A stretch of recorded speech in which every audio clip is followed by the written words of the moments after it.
Ako si Rodolfo, operator ng DTF machine dito sa Transfer It LCC.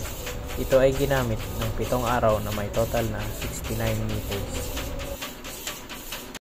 Heto naman ang printer head, huling pinalitan noong September 19, 2024. Heto naman ang capping na may 100% good condition. Head clean.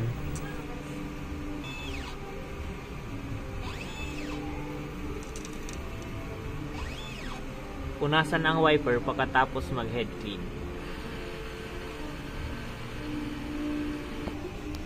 Nozzle test.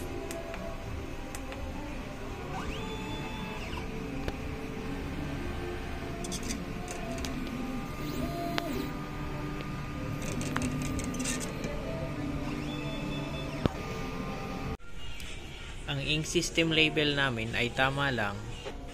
Ang damper ay pinalitan noong September 19, 2024. Ito ang ABR. Ang waste tank ay nilinis noong isang araw. Dito naman nakalagay ang ground wire. Dito nakalagay ang stock ng unused ink. Dito naman nakalagay ang stock ng used ink at used powder. DTF film. DTF powder. Ito naman ang weekly inventory report. Consumable withdrawal, daily output monitoring. Ito naman po ang daily checklist. Thank you.